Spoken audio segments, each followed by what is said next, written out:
Elvis Presley, la gran estrella de rock. Es recordado por sus grandes éxitos musicales, pero también por su vida atribulada, digamos. Fue polémico, rompió el status quo y su legado sigue vigente a día de hoy. Por eso merecía una película. El autor Austin Butler interpreta de forma magistral a Elvis y Tom Hanks da vida al villano, Tom Parker, el empresario que catapultó a la fama al cantante al mismo tiempo que se aprovechaba de él y se enriqueció. De esto va la película Elvis, en esta película. Bienvenidos a un nuevo vídeo en el que gracias a una película nos adentramos en un capítulo de la historia. Así que preparad vuestra pelvis porque en este caso vamos a hablar de Elvis. Vamos a hablar de los años 60, de los años 70. Historia cercana, pero historia. Porque el cine histórico no es exclusivamente cine bélico de todo lo que pasó hasta la Segunda Guerra Mundial. Como siempre decirte que aquí hay spoilers, pero bueno, decirte que Elvis pues murió hace 50 años, o sea que ha pasado bastante desde su vida y ha tenido un gran impacto en la cultura popular, así que probablemente pues sepas muchas de las cosas que contamos aquí.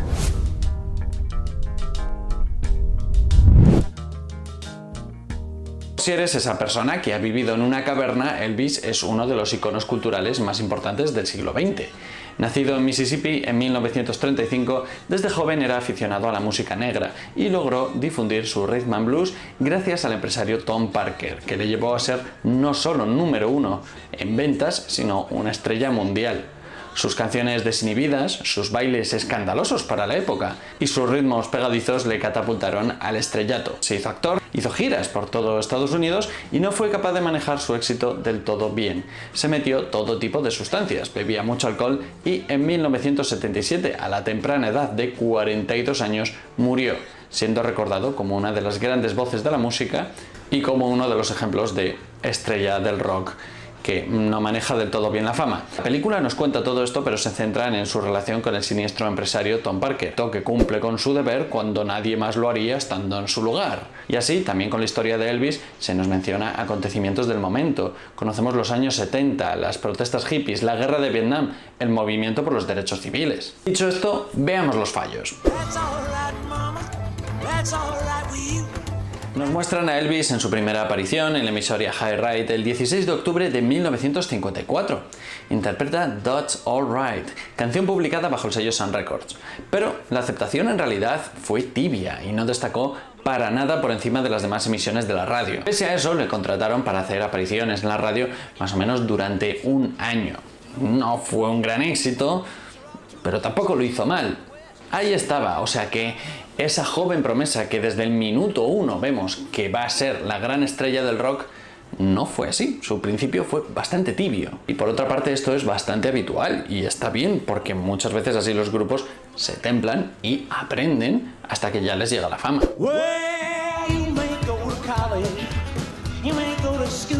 Tom Parker no conoció a Elvis en los bastidores del Louisiana High Ride.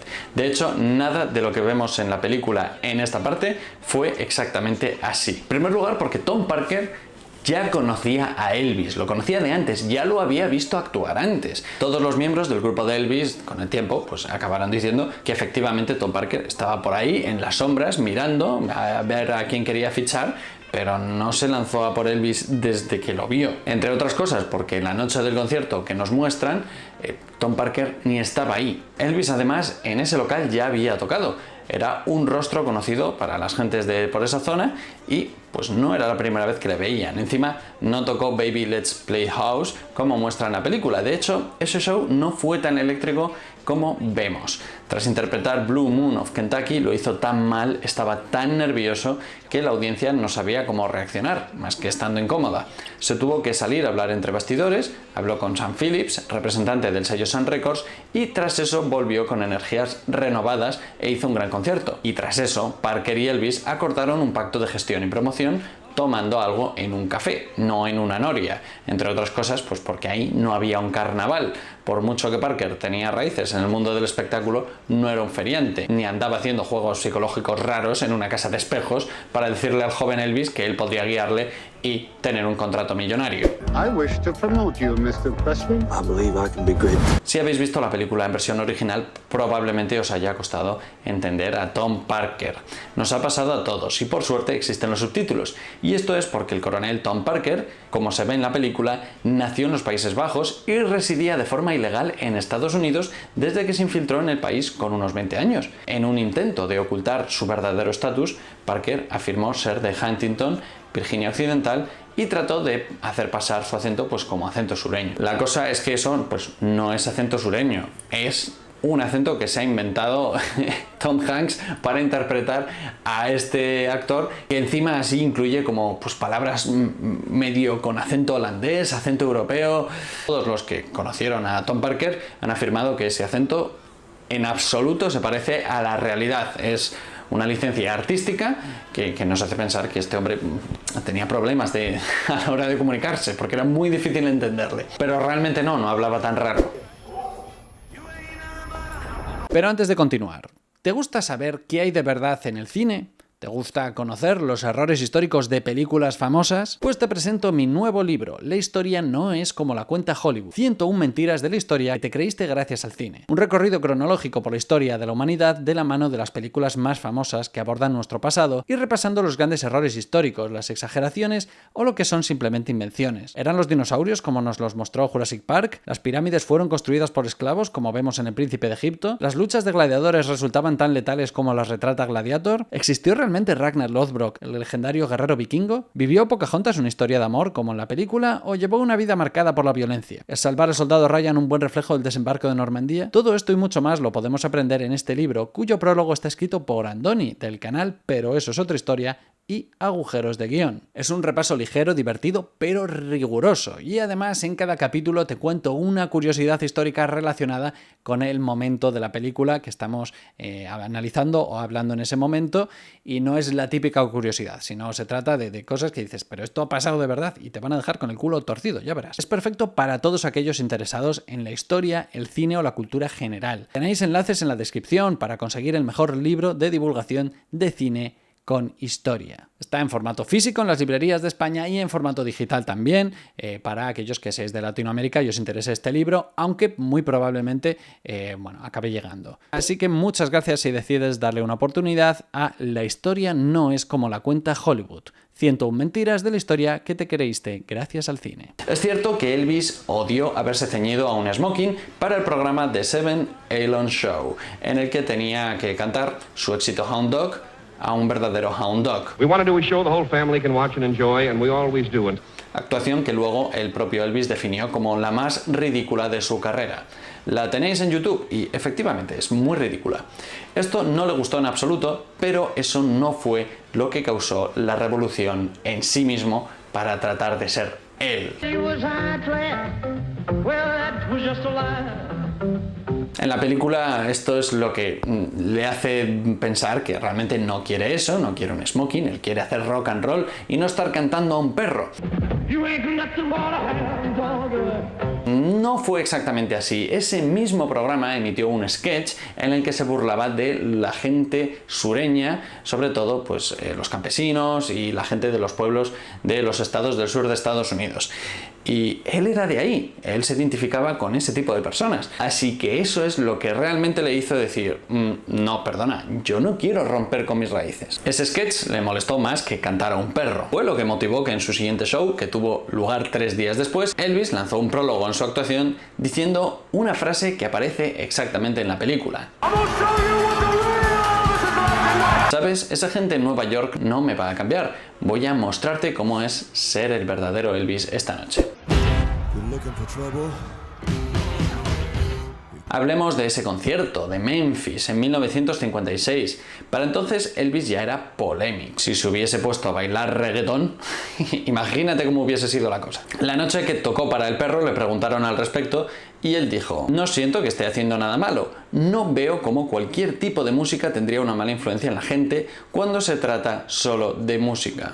Quiero decir, ¿cómo puede la música rock and roll hacer que alguien se rebele contra sus padres? Elvis, un visionario del punk, del rock, del heavy metal, del rap, incluso de la música techno. Más allá de lo que vemos en la película, que él canta una canción y le cierran el chiringuito por estar promoviendo el rock and roll, en realidad eso no pasó. No terminó el concierto en un motín después de tocar tan solo una canción, Travel, en la forma en la que se muestra en la película.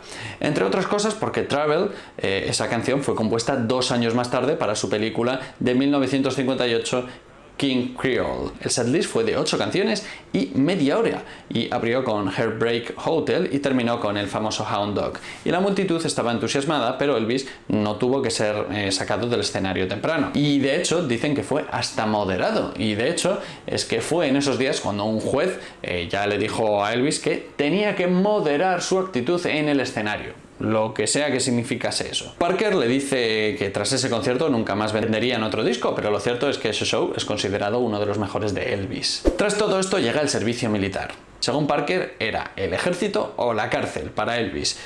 Pero no era realmente así. Elvis era famoso y un grano en el culo para los guardianes del buen gusto, esa gente conservadora que veía pecado en la música y los movimientos de Elvis, aunque es verdad que esa carita estaba hecha para el pecado, pero pese a todo, Elvis solo fue arrestado una vez, y fue porque se peleó con el empleado de una gasolinera. O sea que nunca tuvo que elegir entre ejército o cárcel por su actitud. Simplemente pues a veces llamaban a filas y si te tocaba pues tenías que ir. Quizás la frase más acertada es la de B.B. King: no te van a meter en la cárcel, podrían meterme en la cárcel a mí por cruzar la calle, pero eres un chico blanco famoso. Demasiadas personas están ganando demasiado dinero contigo. Gladys Presley, la madre de Elvis, era una obsesa de la seguridad de su hijo y sí que era alcohólica y tomaba muchos medicamentos que supuestamente le ayudaban a adelgazar porque odiaba verse gorda en las fotos al lado de su hijo. Murió por hepatitis ingresada en un hospital, no en un accidente casero, cayéndose por las escaleras porque se había bebido hasta el agua de los floreros.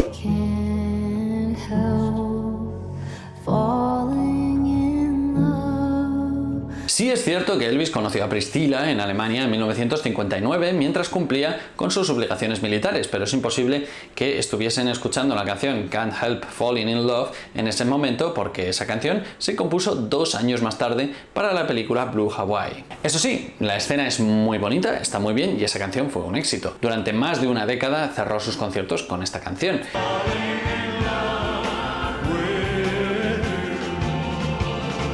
Sin embargo, pues ya te digo, si no estaba compuesta, imposible escucharla en ese momento. Como curiosidad, también contarte que en ese momento Elvis tenía 24 años y ella 14 años. Así que bueno, los padres de Priscilla pues no aprobaban mucho esa relación y se opusieron hasta que ella fue mayor de edad y ya le dijeron, bueno, si te quieres ir a vivir con él, te tendrás que casar con él. En la película nos afirman que Elvis fue el actor mejor pagado de la historia de Hollywood, pero no, Elvis alcanzó la marca de $1 millón por película en Harum Scarum en 1965, pero en ese momento Marlon Brando ya había recibido 1,25 millones por Mutiny on the Bounty en 1962 y Elizabeth Taylor recibió 1 millón por Cleopatra. Pero bueno, toda la película va de que Parker es un mentiroso, así que igual nos está mintiendo a nosotros también. Tras su etapa en el cine, en la que Elvis estaba harto de hacer películas insustanciales, quiso hacer un gran regreso planeado por Steve Binder y Bones Hope en 1968. Este programa en el que él volvía se llamó Elvis Presley 68 Comeback Special, pero esto no se acordó en el letrero de Hollywood, sino en una oficina como hace la gente normal. De hecho, cuando Elvis fue a esa oficina, no le reconocían. Y eso fue un baño de humildad para él porque, bueno, se había alejado del mundo de la música unos cuantos años y pensó, oye, ¿qué está pasando? Yo soy famoso. Así que ya veis, no tenía que elegir sitios raros, sino que tenía que ir él a visitar a la gente que promovería su regreso.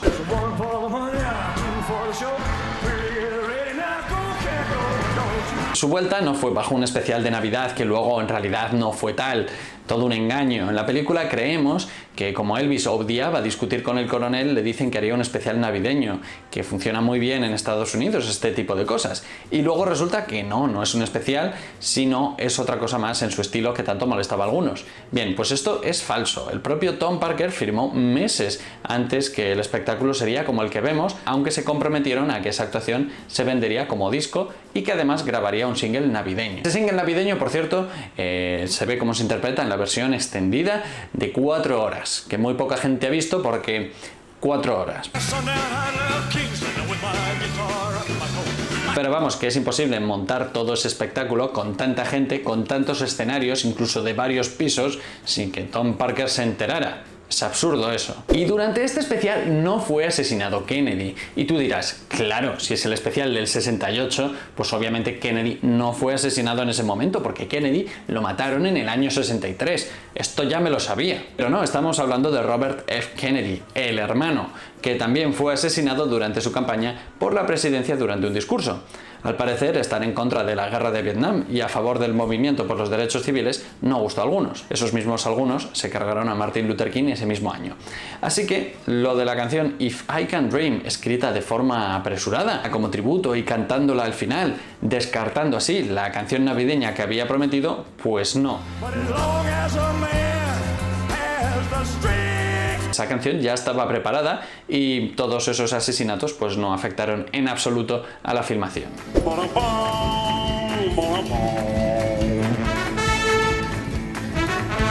Vemos que Elvis decide regresar a los conciertos en vivo después del especial del 68. Se supone que Tom Parker logra que el Hotel Internacional de Las Vegas pague a todos los músicos, pero esto es falso. Porque esto es muy obvio, la banda de Elvis no trabajaba para el hotel, trabajaba para Elvis, así que el que tenía que pagar a los músicos, pues era Elvis.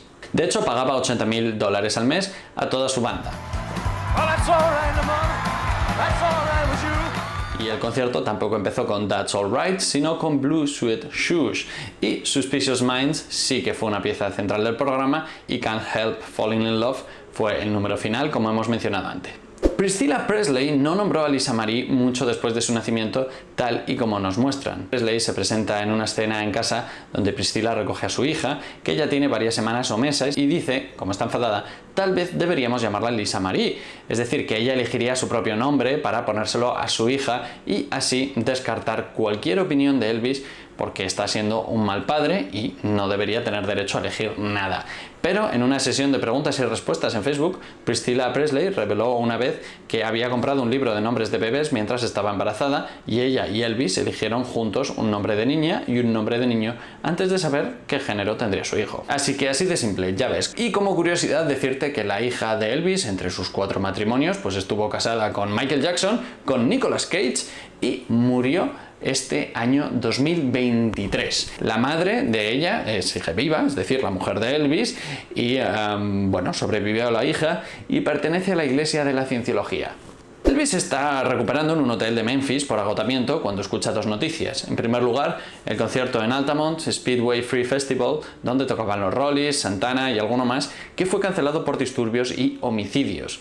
Y también, a la vez, escucha que Sharon Tate y otras 4 personas han sido asesinadas, víctimas de la masacre de la familia Manson en Los Ángeles. Ahí Parker se aprovecha de la situación para decir que el mundo es un sitio peligroso y que Elvis no debería salir de Estados Unidos. Estos 2 acontecimientos que os he mencionado pues ocurrieron en momentos diferentes. El concierto que acabó en disturbios fue en diciembre y el asesinato de Sharon Tate fue en agosto. Y Elvis estuvo entrando y saliendo de los hospitales de Memphis durante los últimos años de su vida, pero no parece haber ningún registro de que justo en torno a esos eventos fuese ingresado. Una escena de la película muestra a Elvis hospitalizado con papel de aluminio cubriendo las ventanas de su habitación para evitar las miradas indiscretas del público curioso.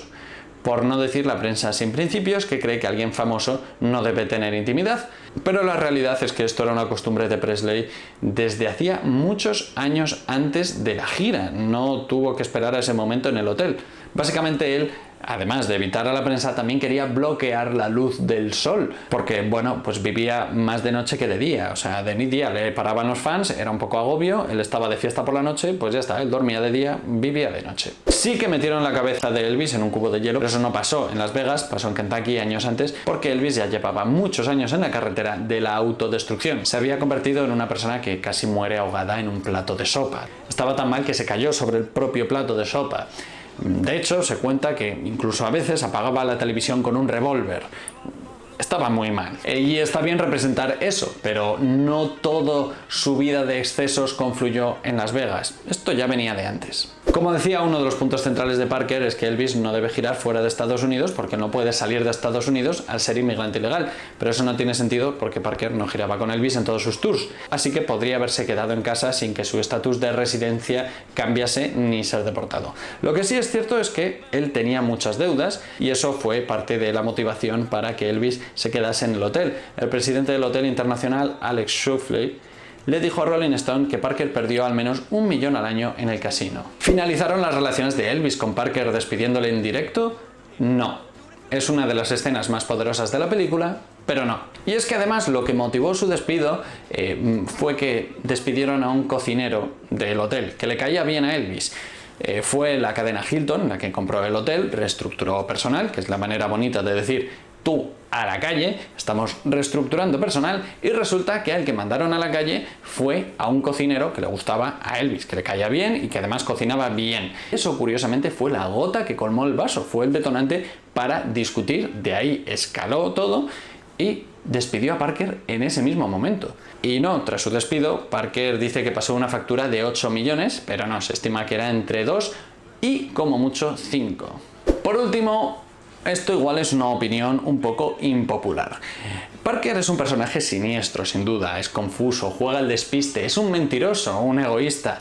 But when their 40-year-old moms also are literally having feelings that maybe they shouldn't have in public, he said, I might be able to make some money at this. Well, honey, he's just a big hunk of forbidden fruit. And he said, forbidden fruit is sold at a premium in most supermarkets in America. So he was a diabolical genius in every way. Sin embargo, en la película parece que nos hacen ver que es todo culpa suya, ¿no? Que este camino de autodestrucción que emprende Elvis en su vida es, bueno, porque es manipulado por Parker. Parker al final dice, oye, yo no hice nada mal, hizo cosas mal, pero en este caso, en esta faceta de la vida de Elvis, algo de razón tiene. Era un manipulador, pero él nunca quiso la espiral de autodestrucción en la que entró Elvis porque no le vendría bien para sus negocios. Y parece que le hacen responsable de que Elvis acabase así, frustrado, alcoholizado, drogado y sin hacer caso a su familia y ya haciendo actuaciones un poco terribles en directo. Pero esto tiene que ver más con el autocontrol de Elvis y sus pocas ganas de tomar las riendas en su vida, comportándose como un chaval de 18 años que solo disfruta con fiestas y coches caros. Y que bueno, que además Elvis tendría sus cositas en la cabeza que tratar, que le llevaba a tener esa actitud. Pero bueno, que eso era más cosa de Elvis. Como siempre, también voy a decir cosas que me gustaron bastante de la película. Es cierto que hubo conversaciones para protagonizar A Star is Born, que sería la segunda adaptación de esta historia, la primera en 1937 y la tercera de 2018. En esta segunda adaptación contaba con Barbra Streisand, pero Parker pidió mucho dinero a espaldas de Elvis, que realmente quería actuar para ser considerado un actor bueno a la altura de Brando, su héroe.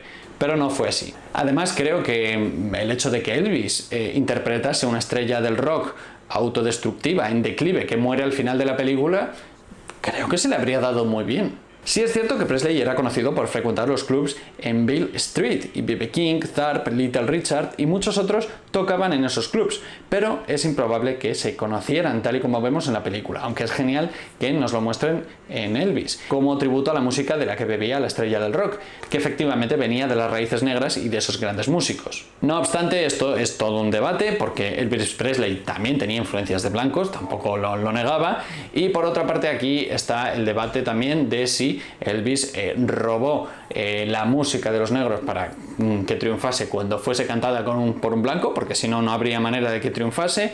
A lo mejor estaba dando visibilidad a esa música, o simplemente estaba adaptando la música que a él le gustaba a su manera de hacer las cosas. Ya te digo que esto hay discusiones y bueno, pues no hay una opinión clara al respecto. Pero bueno, tal y como vemos al principio, dijo que de niño había visto a Arthur Kudrup y le marcó mucho como influencia, y eso nos lo muestran. También nos mencionan algo que es verdad: él tuvo un gemelo que murió al nacer, una curiosidad que está ahí. Y sí, Parker también monetizó el odio a Elvis vendiendo chapas de I Hate Elvis, movimiento muy inteligente que se aprovechaba de la polémica, y de hecho hubo momentos en los que ganaron más dinero con esas chapas que con las de I Love Elvis. Mi conclusión es que te recomiendo ver esta película. A mí me gustó muchísimo, y si te gusta la música de Elvis, yo me crié en una casa en la que a mis padres les gustaba mucho Elvis Presley, pues la verdad es que es una pasada esta película. Debemos decidir si ver o no esta película en función de su autenticidad. Está claro que el director Baz Luhrmann está más interesado en mostrar la energía de las actuaciones y eso, desde luego, podríamos traer al canal la historia real, los errores históricos que hay en Bohemian Rhapsody de Queen. ¿Os gustaría verlo? Si os gusta, pues ya sabéis, tenéis que apoyar el canal, ya sea siguiéndome en las redes sociales para estar al tanto de lo que traigo, compartiendo el vídeo o en Patreon, porque parece que últimamente están volviendo las desmonetizaciones a YouTube. A ver cómo va la cosa. Parecía que se habían calmado, pero no. En cualquier caso, en Patreon eres más que bienvenido y se puede elegir un tema al mes. Y puedes compartir este vídeo entre gente que le guste esta película, gente que le guste Elvis o gente que le guste las miradas sexys como esta. Muchas gracias a todos, especialmente a los Patreons que veis aquí en pantalla. Estos son los que más aportan, los que más ayudan al canal y hace que esté a flote. Gracias a ellos, pues puedo traeros un vídeo cada semana en el que gracias a música, videojuegos o cine podemos aprender de historia, de música, de literatura, de lo que toquemos.